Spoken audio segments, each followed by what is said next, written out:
y el día de hoy ponemos en apertura un tema sobre la mesa y la pregunta incómoda que no debe de ignorarse, ¿no? Sobre todo, ¿qué valor le damos al arte cuando no está respaldado por las políticas públicas, pero sí por la tenacidad de sus creadores? Una No, pregunta muy buena. sí, es que aquí al final es un país donde el arte pues solo se celebra, más no en los discursos, ¿eh?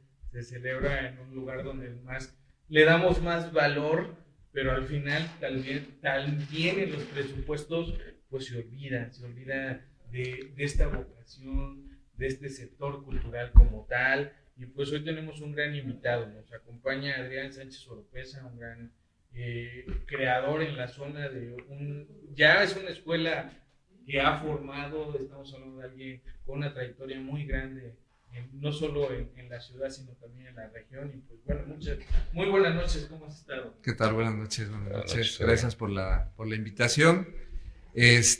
Pues hay que hablar de números, porque más allá del romanticismo que siempre implica hablar del arte y los artistas, hay una realidad, hay números. Y los números son los que nos dejan muy claro qué está pasando en la cultura en el país, qué ha pasado también en la problemática de los creadores a nivel nacional, estatal, regional, y sobre todo también en el entender cuál es la tarea actual del artista, ¿no? ¿Qué está haciendo el artista actualmente? Usted dirá por dónde quiere empezar. Pues vamos, Ahora yo sí creo que vamos a empezar un las- poquito por el principio. En una de las intervenciones que tenía contigo a través de tu programa en redes, hablábamos del Producto Interno Bruto en el país que tiene la cultura, y es un número fuerte, ¿no? El sector cultural en México representa el 2.7% del PIB total, solo en el año del 2023. Es lo que equivale más o menos a 820,963 millones de pesos. Chale, O ahora sea- sí hizo la tarea. O sea, ¿qué pasa? Que el arte produce, o sea, produce Sí. para el país económicamente. Y eso yo creo que muchos de los sectores que creen que el tema de la cultura es un tema que implica no un problema de gasto, sino más bien tiene que ser un problema para ellos de inversión. En el entendido que gastar no significa que ese dinero se va a ir a la basura, sino que al invertir en cultura, evidentemente en arte, se está construyendo una visión social diferente de un país y evidentemente de una sociedad. Y esa es la parte que podríamos empezar a trabajar, ¿no? Ahí se toca el tema de la famosa desigualdad Es y correcto. del famoso estado de bienestar. Y al final, la crítica que hagamos no es a un gobierno, es a la función del Estado Es correcto. como institución, en donde este Estado tiene que dar las condiciones de igualdad. Y en esa parte es esa que comentabas. De hecho, yo en la mañana que estaba en un en vivo, yo comentando igual una pregunta que no tiene que ver ahorita que va de la mano, Claro. aunque no es lo mismo, Claro. pero yo le decía, a ver, ¿por qué en la educación no somos bilingües? O sea, ¿por qué no se invierte para que al menos los jóvenes que salen de la secundaria salgan hablando otro idioma? Y más cuando tenemos a la primer potencia aquí al ladito y somos parte de, aunque en el discurso digan que no es cierto, caminamos juntos. Entonces, ¿por qué no se hace? Pasa lo mismo con la cultura. ¿Por qué chingados no se invierte para generar esa igualdad? O sea, una persona que va y mueve el pincel, puedes ya ser un rico. O sea, no, o sea, lo que hacen los ricos, lo podemos hacer nosotros si el Estado diera esas condiciones de igualdad, porque volvemos a lo mismo. ¿Cuánto te cuesta un pincel, no? Claro. Ahora hay otra cifra que pocos conocemos. Adelante. Más o menos tenemos en México un número de artistas muy amplio. Hay una plataforma que se llama Telar México. Esa plataforma Telar México la implementaron en el gobierno de Andrés Manuel, y entonces la idea era que a través de la red y la página del gobierno todos los artistas registraban su tarea, que son pintores, escultores, gestores culturales, músicos, lo que fuera. Y los datos son los siguientes. Tenemos por ahí del último trimestre del 2025 más o menos 168,000 personas trabajando como artistas. En este caso, los que se dedican a la parte de la interpretación. ¿Quiénes entran ahí? Entran músicos, gente que se dedica a la danza, al teatro. Pero aparte de mi gremio, somos aproximadamente 14,000.2 mil pintores existentes registrados oficialmente en una plataforma. Entonces imagínate 14,000 artistas en todo el país que Pero pudieran registrados. aportar registrados. Ahora, los que no están registrados, estaríamos hablando. Que estamos hablando, al menos, bueno, en la academia que tenemos con mi esposa y su servidor, anualmente nos llegan alrededor, yo creo que de 150 promesas de artistas entre niños, adultos, adolescentes, adulto mayor, ¿sí? Porque aparte, esta estadística que les estoy proporcionando no habla de edades, habla solamente de los que están en actividad y que se están registrando. Es un número muy interesante. Sí, bastante. Y que el propio Estado o el propio sistema desafortunadamente no considera. Y eso es lo que hay que de pronto poner en el debate. ¿Qué está pasando entonces con esa percepción del profesional de las artes, ¿no? Usted es el que sabe. Digo, Bueno. yo qué puedo decir, o sea, yo hago análisis básicos, por ejemplo, igual hace rato me compartió la gráfica sobre el gasto que va a tener. Bueno, ese es otro tema. Pero al final, como todo, la problemática la tiene usted entendida. Claro, bueno, ahora vamos a otra cifra muy dura y muy difícil. Del 2019 hasta el 2024 aproximadamente, el gobierno federal le fue autorizado una inversión aproximada de su propio dinero, aproximadamente de 18,194,000.76 en el 2019. De ahí fue variando. Lo grave es que ahorita, del año pasado para este año, en el 2024 bajó a 15,805 millones de pesos, y para el 2026 ha bajado a 13,097.39 millones de pesos. O sea, ¿por qué sucede esta situación? ¿Qué está pasando? ¿Qué percepción sigue teniendo el gobierno acerca de la importancia de invertir en arte y en cultura?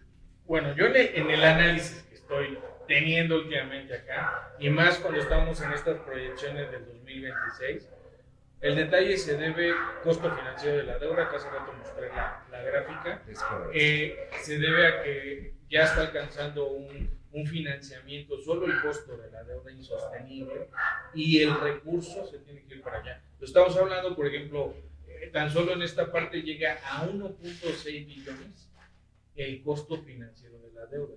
Entonces, si hay que criticar algo, como siempre lo plasmo acá, creo que el gobierno tendría que ir a una reforma fiscal donde, pues ni modos, tenemos que pagar más de impuestos. No solo estos simples que acaban de decir que son los de la salud, sino en general tiene que ser progresiva. O sea, el IVA tiene que pasar al 17, después en 1 o 2 años al 18 y posiblemente llegar al 20% de IVA, para que podamos de esa manera tener recursos y entonces ahora sí atacar los sectores, porque no nada más es el cultural, o sea, ya lo hemos visto aquí en 2-3 análisis.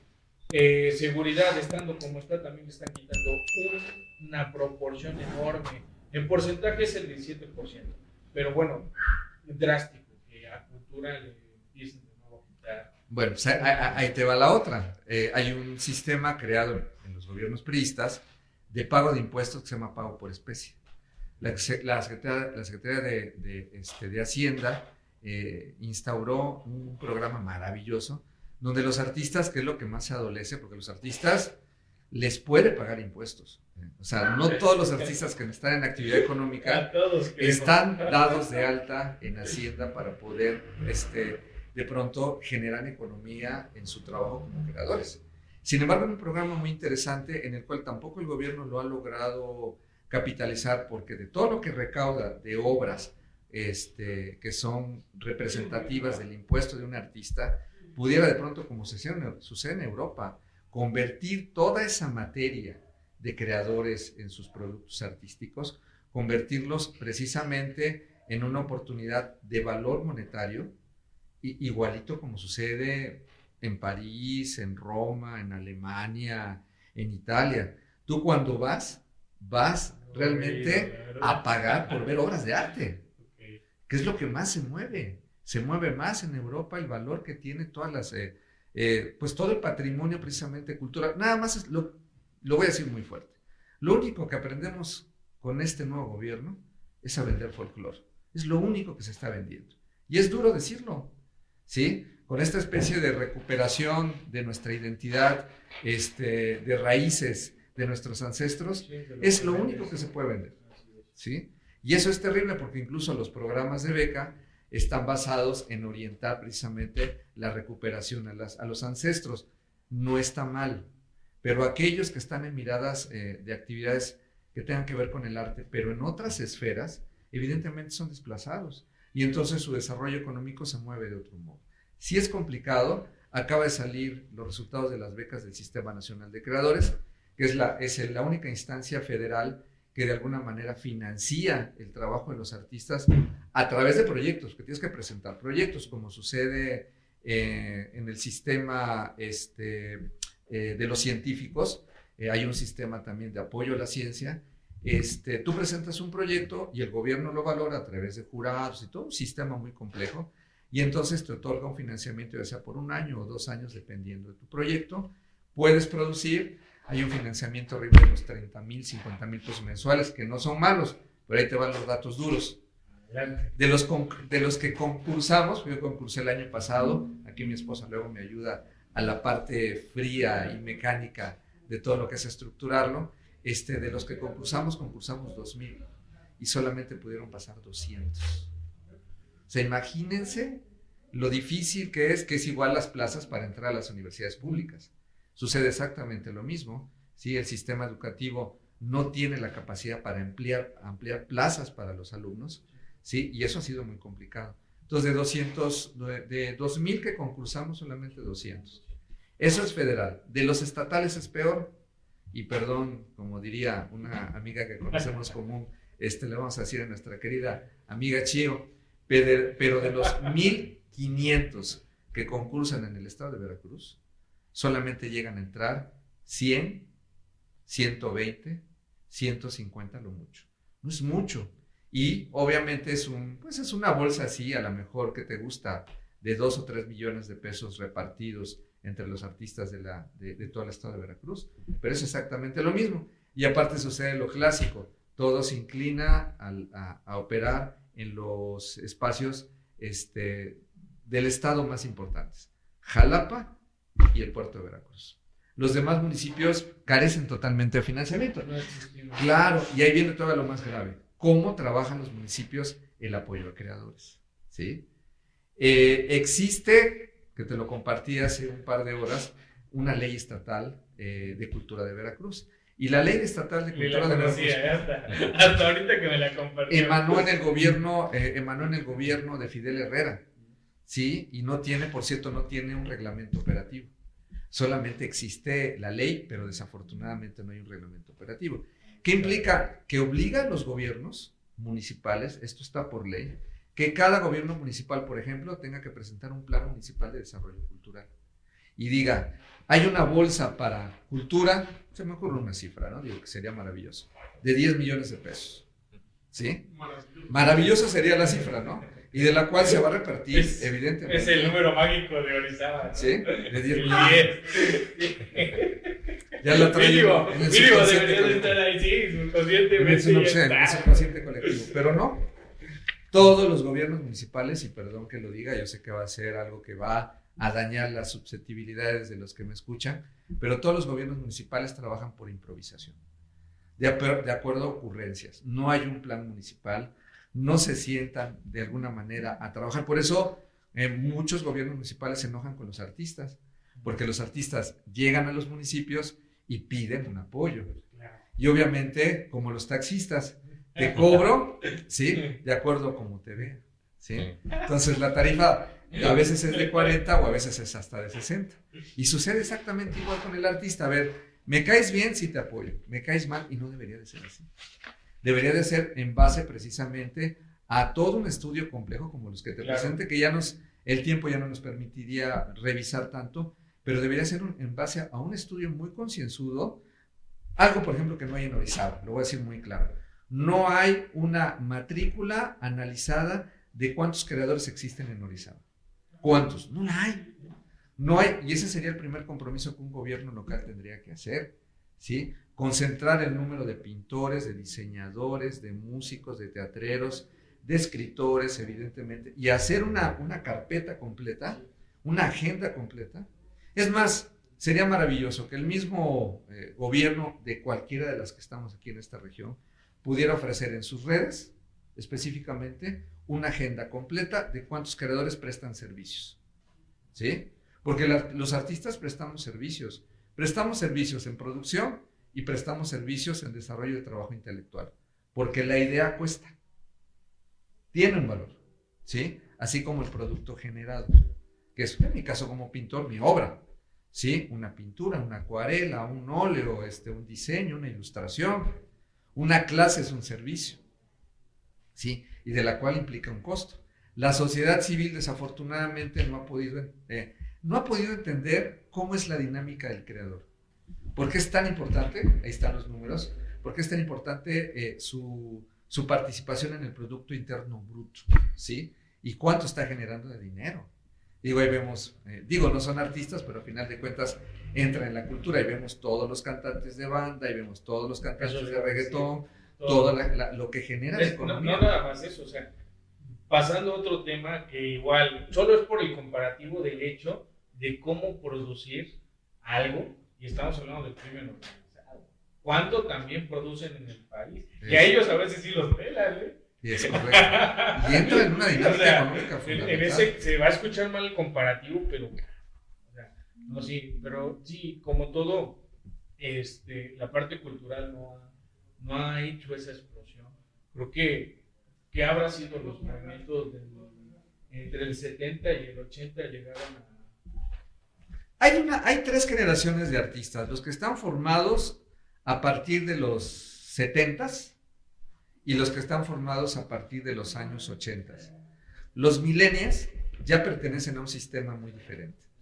Por ejemplo, un artista millennial tiene un éxito a través de redes, inmediatamente, ¿sí? Los que somos cincuentones, que fuimos formados en los 80s, evidentemente es muy difícil la complejidad entre poderse colocar en la mirada de la sociedad y evidentemente de la economía, ¿no? Que eso es algo muy complejo. Un millennial tiene aparte tres personajes: un fotógrafo que va registrando sus procesos, ¿sí? Tiene también un artista que también le permite de alguna manera acompañar la producción de su obra, e incluso tiene a su lado no sé cómo podemos llamarle, pues no tiene un publicista, por ejemplo. Yo, para que pueda pagarle un publicista y aparte poderle pagar a un fotógrafo, tengo entonces que dejarle de comer a mi familia a mediodía, ¿no? Pero hay muchos que están en una actividad ya muy diferente. Y hoy la profesionalización del arte ha subido demasiado, afortunadamente. Ahí están algunos, bien por ese elemento, ahí está, ¿sí? Ahí tenemos, por ejemplo, al desempeñarse profesionalmente dentro del arte, los temas que de alguna manera están siempre en boga. Primero es, ¿qué busca el artista? Está buscando ahorita una educación ya financiera, está buscándose acercar a ver quién lo ayuda a crear precisamente planes de financiamiento, por ejemplo, ¿no? Busca también un artista, en mi caso, como pintor, busca también una relación con coleccionistas. En Orizaba ya hay coleccionistas de arte, ¿eh? Eso es muy interesante. Hay gente que de pronto está comprando arte para invertir precisamente. El gasto del dinero en el arte no implica un producto material, implica un producto espiritual. Hay dos tipos de gastos que tenemos. Ese no lo entendí, pero a ver. Hay dos gastos que tenemos. El material, que es el que nos da de comer, nos viste y nos da hábitat, ¿sí? Y aparte los placeres. Okay. Pero hay el espiritual, que es el que nos da equilibrio. Y el que nos da equilibrio es el más importante. Porque ahora está en boga, por ejemplo, ir a una terapia y la terapeuta te pone a trabajar con el arte? Porque estás buscando un equilibrio espiritual. Okay. Y el que tú compres un cuadro te va a permitir encontrar un equilibrio entre un placer con el color, con el tema, evidentemente con lo perceptivo que implica la técnica, que eso también es bien importante. Y el gusto, que se ha vuelto también algo bien interesante. El gusto de que tú conozcas a un artista. Implica una legitimidad social. Quien conoce a un artista presume socialmente que tiene un amigo artista. Es algo muy curioso. Eso ¿Sí? Todos, por ejemplo, van a ver al cantante y lo primero que hace es un registro. Ah, es que estuve con fulanito, ¿no? Y eso te da, ante la mirada mediática, una legitimidad. Eso es bien maravilloso. No, y aparte el arte termina siendo único. Es correcto. O sea, en esta parte usted lo acaba de dar. O sea, no solamente la legitimidad de estar con el artista, es que hasta dices, él me lo hizo especial para Es mí. correcto, ¿sí? Y eso es otro valor que también le da. Exactamente. Entonces, ¿qué tiene que hacer ahora el Estado, los sistemas, la economía que está de moda, las entrevistas con el tío Richie y con Carlos Slim? Porque, o sea, está de moda las entrevistas con el tío Richie. A final de cuentas, son dos modelos de ejemplos de inversionistas y de gente que sabe trabajar la economía que han invertido en arte. Sí, bastante. Todo su valor artístico no lo tienen, todo su valor económico no lo tienen en dinero, lo tienen invertido en arte. Ahí está el link con Somaya. ¿Sí? ¿Y por qué? Exactamente, está Somaya. Mientras que tú legitimas la compra de una obra de arte de un artista local, por ejemplo, en 10, en 2 años no va a valer 10, va a valer 20. ¿Por qué? Porque propiciaste que ese artista con ese dinero pudiera continuar creciendo como artista. Y eso le va a dar su valor social, cultural y evidentemente de legitimidad ante la sociedad. Y eso es algo que pocos nos damos cuenta. Y no se trata de que un artista sea caro. Yo, por ejemplo, tengo sistemas de venta de mi obra que implican desde una rifa, un sorteo y pagas 50 pesos o 100, hasta encontrarte con un inversionista que diga, oye, me interesa ya una obra directamente contigo. Y a partir de ti tengo, no sé, tengo en mi cartera de clientes, sí, arriba de 10 coleccionistas constantes que están evidentemente fijándose en mi obra, ¿no? Entonces eso también me obliga a estar en actualidad. Esto que hago ahorita a través de ustedes garantiza y legitima que yo como artista tengo un conocimiento mucho más amplio de mi trabajo como creador y que tengo muy claro hacia dónde quiero ir como creador. Es que venir a cada un enfoque.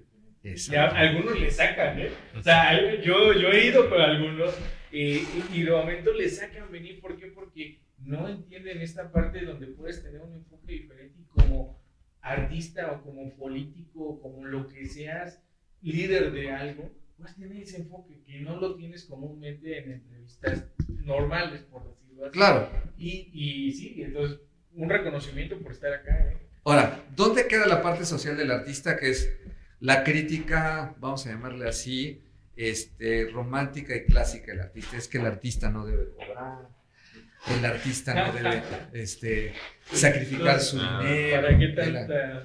el artista debe regalar. Sí, la parte social, ¿sabes dónde está? En el compromiso de su obra. Esa es la parte social. Un artista que pone en debate su obra donde está criticando, por ejemplo, una problemática actual de migración, una problemática actual de, no sé, de la economía en una obra, ahí está haciendo un compromiso social. Evidentemente a veces estorba el sistema.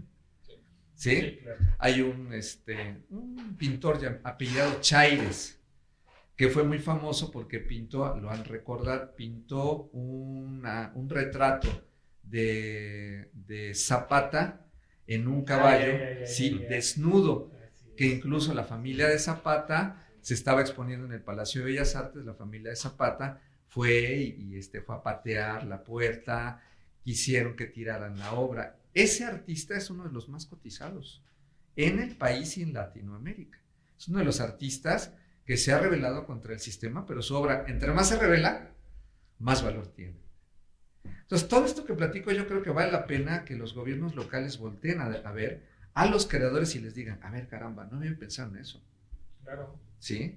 ¿Por qué? Porque el que yo te respalde me permite legitimarme política y socialmente.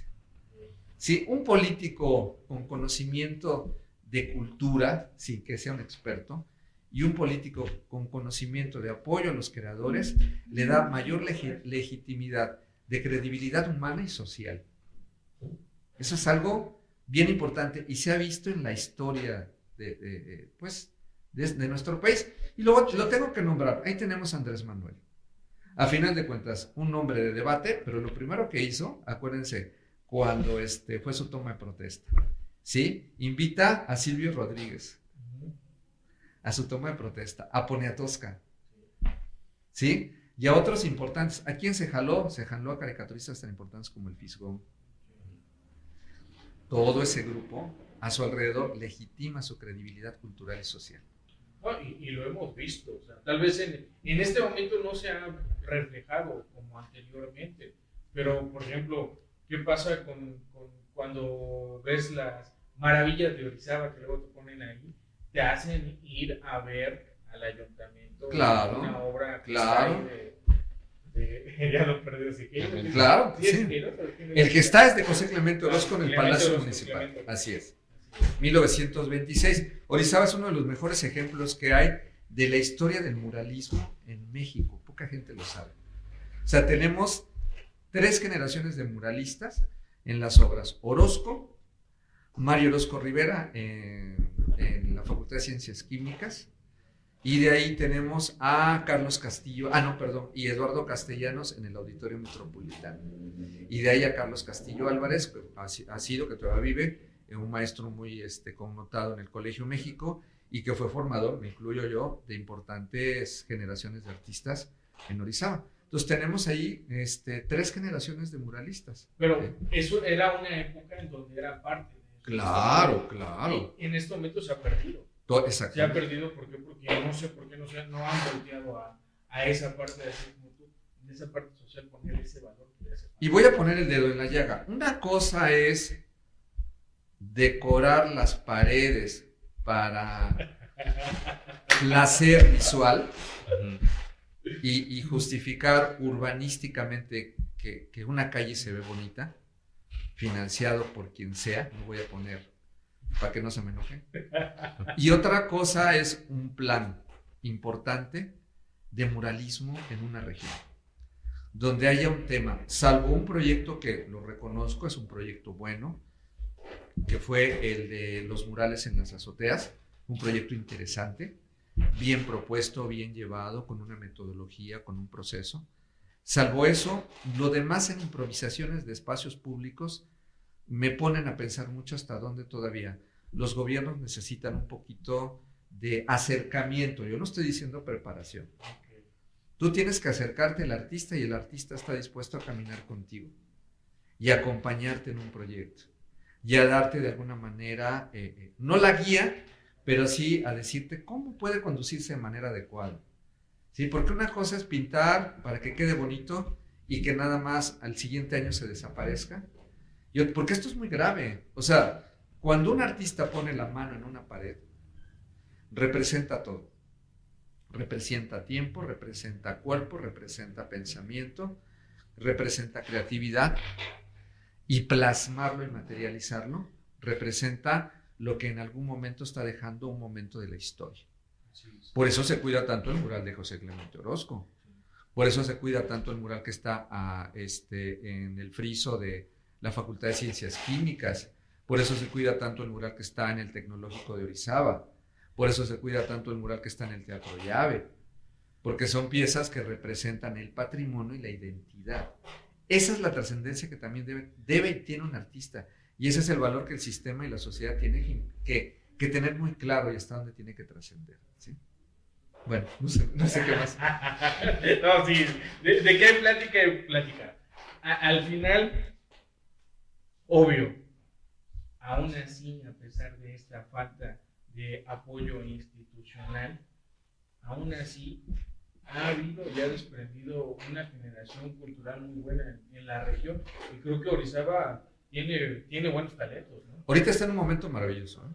O sea, me atrevo a decir, entre espacios culturales, entre creadores, entre artistas autogestivos, y cuando hablo de autogestivos, diríamos también de manera muy agresiva, que no necesitan de nadie, que se pueden de alguna manera generar sus propios, pero tampoco se trata de que el sistema o el Estado se desocupe y diga, bueno, como ustedes pueden solos, porque siempre ha habido una guerra, escondida y silenciosa.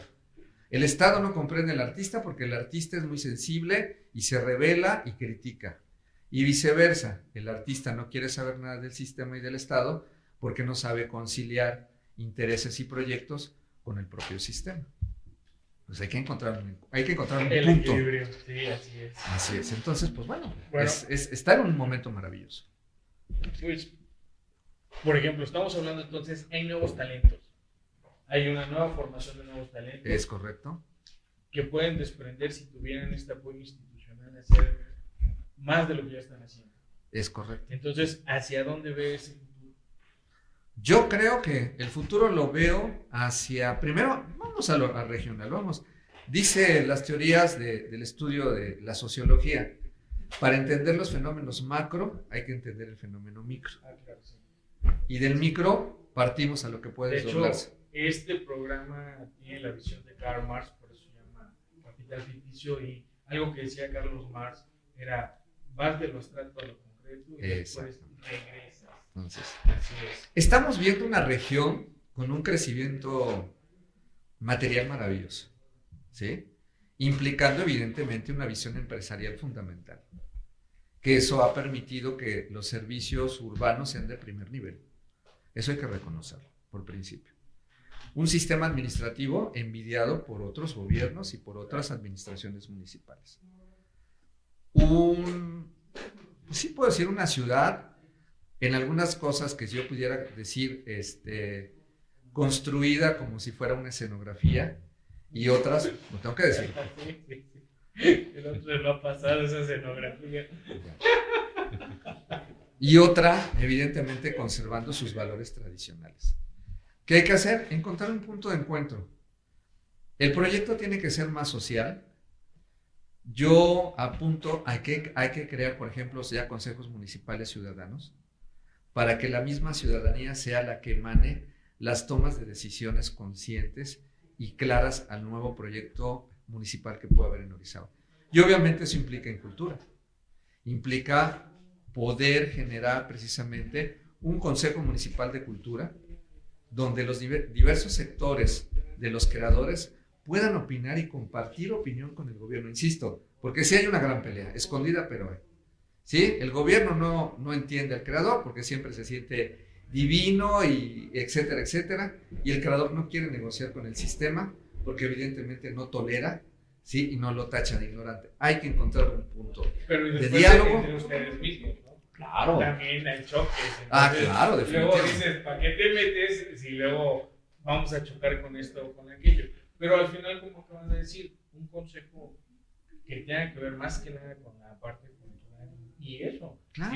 que pugne porque haya un recurso, aunque sea mínimo, o a ver si tiene esa cifra mágica. Pero que mira, se si se han implementado planes municipales, por ejemplo, de medio ambiente, se han creado planes municipales de seguridad, se han creado planes municipales de economía, ¿por qué no crear un plan municipal de cultura? Hay que crearlo y pedir el consejo ciudadano, a ver, ¿qué necesitamos? Ok, no te puedo dar 10, otra vez voy con el 10, pero te voy a dar 5, ¿sí? Bueno, pues sobre esos 5 planeamos y vemos cómo podemos ampliar. El número mágico es ese. Bueno, voy a interrumpirlo tantito. Vamos a. Hay comentarios. Hay muchos comentarios, así que creo que va a tener que contestar algunos. Ahí vamos. Saludos, Kiral. Muy buenas noches. El siguiente. Una gran autogestora, ¿eh? Hay una gran autogestora. Okay. ¿Me ayudas a leerlos? Sí. Dice Nelly Herrera. Saludos, maestro Adrián Sánchez. Saludos, Nelly. Ok, comenta Kiral Nayar. En Boga Live TV. Mientras siga creyendo que el arte es puro hobby, no habrá avance. La valoración del trabajo artístico y sus ramas debe empezar desde la dignificación de estas labores.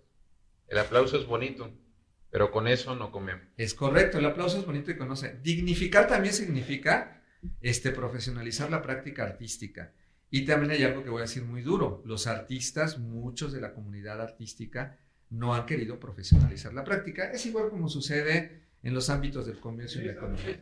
Es bien importante en eso. El comerciante tiene que saber mínimo de cómo pagar en Hacienda, tiene que saber cómo administrarse, cómo llevar finanzas. Lo mismo pasa con el artista, exactamente lo mismo tiene que suceder. Sí, al final el detalle es que ese valor siempre va a ser económico. Es correcto. Y todo lo que tenga que ver con economía, pues tienes que aprender. Y es duro, o sea, el dato es duro porque no nos, digo, afortunadamente me casé con una administradora de empresas Okay. y afortunadamente me casé con que también tiene una maestría en administración educativa, entonces pone orden, ¿sí? Pero he aprendido también en eso, ¿eh? O sea, he aprendido a entender que el artista para su éxito tiene que aprender a manejar finanzas, es definitivo, y tiene que alinearse con los sistemas del Estado, estar dado de alta en Hacienda, pagar impuestos, hacer trampas también para pagar impuestos y saber cómo hacerlo, porque El también contador es el que le sabe. el contador es el que le sabe, etcétera, etcétera, ¿no? Pero bueno, esa es una realidad. Vamos al siguiente. El siguiente dice Leo M. Excelente programa, 5 estrellas como siempre, la producción excelente. Saludos a Jorge y al luchador del peso que no apareció hoy. Sí, no, hoy se tomó el descanso porque se fue a divertir por lo de nuestro santo patrono. Entonces, Anda cargando. San Miguel Arcángel, creo que por ahí anda. Sí, hay que pagar la manga. Entonces, por ahí anda, pero en el siguiente episodio anda con nosotros. Y no sé si mañana me acompañan, por ahí tenemos algunas cosas que hacer que se van a ver en el siguiente episodio, entonces ya ahí sale el luchador. Vamos, ¿qué dice? Okay. Comenta Mel Gala. Saludos, maestro. Necesitamos una segunda entrevista. Ahora sí prometo estar. Y gracias, Capital Ficticio, por abrir esos espacios de conversación para la industria creativa. Felicidades, Meli, porque es una de las iniciadoras a esta visión de la economía creativa, que eso también es bien importante. Así es. Otro más. Vuelve a comentar Mel Gala. Súper importante la educación financiera en artistas, no solo para el financiamiento de proyectos, sino para saber en qué instrumentos financieros invertir y hacer sostenible no solo el proyecto en sí, sino la vida personal como artista. Y Mel es uno de los ejemplos de los ganadores de becas de los sistemas nacionales de creadores, gracias a toda una infraestructura de, pues ahora sí, que de trabajo de planeación administrativo, de proyecto, fue todo un rollo que ella pudiera alcanzar en algo que se llama proyectos de coinversión del Sistema Nacional de Creadores, alcanzar, poder llevar a cabo su proyecto de La Bruja, pero es gracias a un apoyo del gobierno. Sí, es todo a ese. ¿Es muy tardado? Pues, esto es un trabajo, pero vale la pena, sí vale la pena. Okay. ¿qué más dice Leo? Comenta Leo, el arte en México no está bien remunerado, no le dan el valor. Es correcto, el valor va en 3 zonas. El valor implica la legitimidad de tu trabajo como artista, que es tu compromiso. Bien importante tú tienes que buscar la legitimidad y que tu obra implique. El artista se mueve en 3 tareas, en mi área se mueve en 3 tareas. O trabaja evidentemente en el sistema y legitima, o es autogestivo como trabajo yo, o se vincula a espacios como galerías o museos, que es lo más difícil, porque ahí entran verdaderos economistas. Los dueños de galerías de arte son los inversionistas más complejos y más duros que hay en el país, pero son los que tienen metido un dinero impresionante. Por eso cuando uno dice, ay, qué obras de arte, y es que yo me metí en una galería y vi valuada un cuadro les digo un precio, 150,000 pesos. ¿Cómo hay alguien que lo compre? Sí hay alguien que lo compre. Sí, y lo va a comprar. El otro día, ¿qué pasó con el cuate ese que era la cáscara de un plátano con unas cosas ahí atravesadas? ¿Qué valor Bueno, va a ser otro tema. En otro momento vamos a hablar de arte contemporáneo.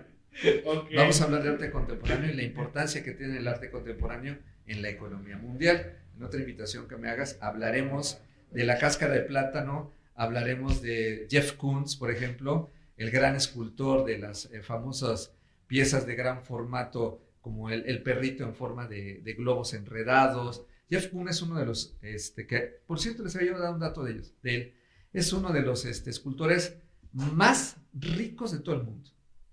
¿Sí? Lo mismo que Damien Hirst, pero bueno, hablaremos en otro momento, arte contemporáneo y economía mundial. Ya dijo Melissa que viene, y si no, también por ahí, a veces apoya aquí en la co-conducción Quiral. Ahí están con Quiral. Puede venir. Gracias, Pati, gracias, mi alumna. Ella pertenece a una genética de uno de los pintores más importantes del país. El abuelo, que era Fernando Leal Audirac, y de ahí ahora existe el nieto hijo, que es un pintor muy importante. Entonces ella pertenece a esa camada y es mi alumna, gran pintora. Saludos. Saludos, Pati. ¿Hay más? El arte contemporáneo es un excelente tema. Muy bien. Okay. ¿Hay más comentarios?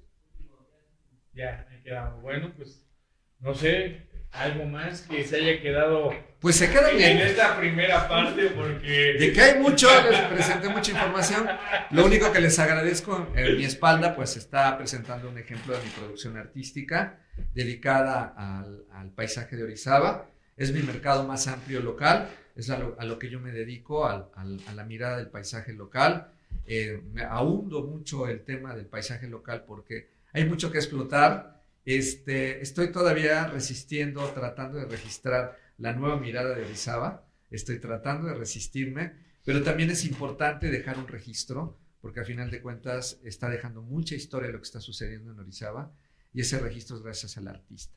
Entonces, pues agradezco, ahí tienen muchos ejemplos. Al final ya aparecen mis datos también. Y entonces, ahorita que hablamos de Orizaba, ¿por qué retratar esa mirada tan emocional o tan crítica de Orizaba? Yo creo que, primero porque tengo una formación de importantes paisajistas. Mi primer maestro fue Carlos Castillo Álvarez en el colegio de la Alameda de Orizaba, y entran unos azules al modo del impresionismo europeo, que no me puedo deslindar de eso, ¿sí? Y bueno, en mi época de estudiante de arte y de mi vida bohemia, porque tuve derecho a vivir bohemiamente, me sorprendían las viejas cantinas de Orizaba a las 4 o 5 de la mañana y con esos estados emocionales de las salidas de los bares tradicionales que afortunadamente todavía existen, pues me sorprendía ese registro de los magentas y los violetas del horizonte del valle. Eso es inevitable, ¿no? Que no pueda uno desprenderse de todo eso, ¿no? Entonces, yo creo que me quedaré para toda la vida acá. Cuando yo salí de la Facultad de Artes en el 94, mis maestros me dijeron, ¿y qué haces en Orizaba? Y yo les dije, hago lo que ustedes no están haciendo con el privilegio de las capitales, estando en Jalapa o estando en Ciudad de México, sembrar donde no hay.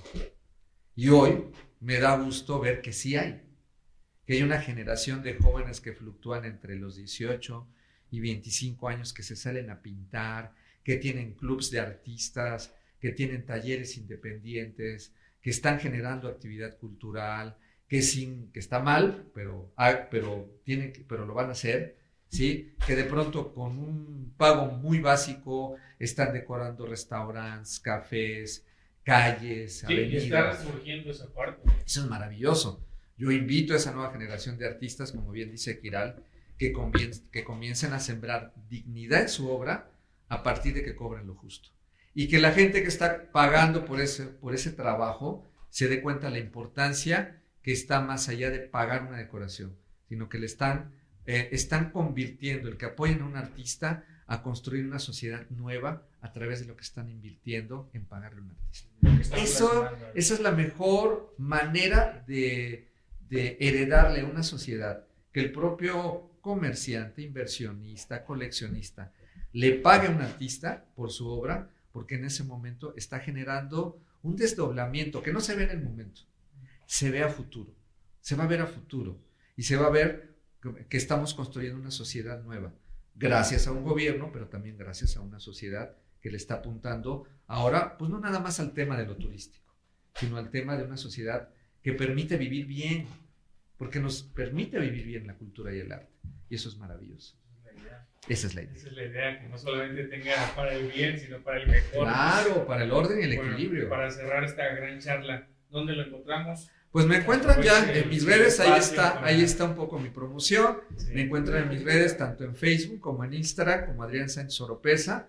Tenemos un proyecto también de formación en las artes, una academia de dibujo y pintura que estamos de martes a sábado, en las tardes, de martes a viernes, de 5 a 7, y los sábados de 11 de la mañana a 1 de la tarde. Trabajamos desde los 6 años hasta, tengo una alumna maravillosa que es fundadora del Seminario de Cultura Mexicana, que tiene 90 años, es mi alumna más preferida. Bueno, todos son mis preferidos, pero es una de mis alumnas preferidas y que de algún modo es un ejemplo de la importancia que deja en formación humana el arte desde el punto de vista no de convertirlo en un espacio no nada más para formar artistas, sino para construir humanidad y para construir espíritu, que hoy, en estos tiempos, nos hace falta, con un país tan complejo, tan diverso, tan contrastante, tan polarizado. Respeto mucho la mirada nacional, indigenista y de tantas cosas. Pero hay más cosas en la mirada de la cultura de este país. ¿Sí? Podemos ver más. Claro. De hecho, en México, aquí en México. Claro, ¿no? Y es necesario. No tenemos un gran valle donde está Zongolica, Maltrata. Híjoles, y eso no tiene precio. Es la joya más grande que tenemos en este valle. Una cultura indígena única, pero también existe la gente que vive en la ciudad. Y esa implica también un valor importante. Ya después hablaremos de algo que llaman invasión a nuevos modelos sociales, pero es otra cosa. Va a haber buenas charlas. Bueno, por último, aprovechando el espacio, ¿alguna promoción para que también quien nos haya escuchado, si tiene ganas de ir a tomar una clase con usted, vaya? Claro, pues todavía vamos a mantener, pues yo creo que lo vamos a tener que pasar bueno, aquí es que ella es mi directora, coordinadora. Si la coordinadora me autoriza de mi academia, de nuestra academia, pues todavía vamos a mantener el 10% de descuento, ¿no? A los que nos digan que nos vieron mejor en el programa. Los que nos hayan dicho que nos vieron en el programa tienen el 10% de descuento en la colegiatura todavía del mes de octubre para que asistan en la Academia de Dibujo y Pintura de su servidor.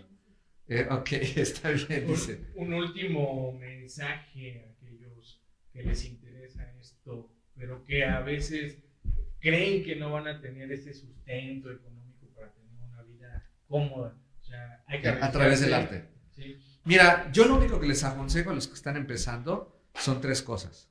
Disciplina, bien importante.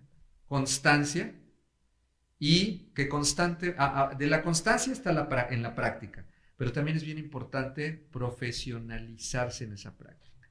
Esto es estudiar, no necesariamente tengan que hacer una carrera universitaria en artes como su servidor la cursó. Hoy en día hay diplomados, hay talleres, hay capacitaciones, y bien importante, la última, administrense, apréndanse a administrar. De la administración de la tarea del creador, del artista, del gestor cultural, del promotor, que no hemos hablado de ellos, que eso es otra comunidad maravillosa, porque sin el gestor, sin el promotor cultural, no existiría la importancia que tiene el trabajo del artista. Y no habría un contacto, evidentemente, con el sistema y con el Estado. Saludos, por ejemplo, a Luis Bautista. Bautista, un gestor cultural y un promotor cultural que empezó en el teatro y se convirtió en un funcionario público y ha tenido que aprender a través del sistema. Mis respetos para Luis, por ejemplo, en verdad, porque no es fácil estar con Dios y con el diablo al mismo tiempo, ¿sí? Como dice el dicho, ¿sí? Pero ¿sí? Requerimos avanzar más. Claro. Sí, no quedarnos en esa parte solo de gestor. O sea, no es por decirle, claro. No estoy hablando de la persona, estoy hablando Exactamente. de una institución, de cómo funciona. Y tienen también los gestores que capacitarse, que actualizarse en sistemas, entender que hay programas de apoyo a la cultura, al arte, y que de eso, como gestores, tienen que desarrollar otro tipo de habilidades, ¿sí? Importantes profesionales. Ese es el consejo que yo daría. Bueno, pues esto fue un episodio más de Capital Ficticio, de Entre Cifras y Realidad.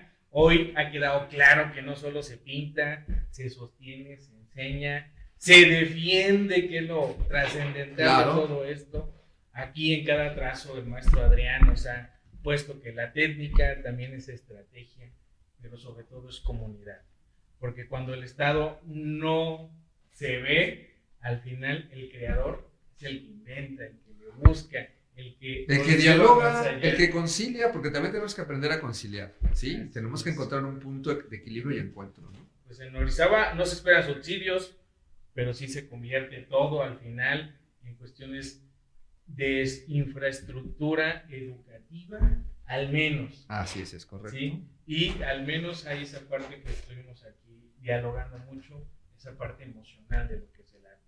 Y bueno, el arte local genera un impacto y este impacto sí genera cuestiones financieras y económicas. Nos vemos en el siguiente episodio Muchas de Capital gracias. Ficticio. Hasta luego. Gracias. Buenas noches. Y recuerda, para más contenido, síguenos por nuestras redes sociales. Todos los lunes en punto de 8:40 por Facebook y YouTube, solo en Boga Live TV. Allá nos vemos.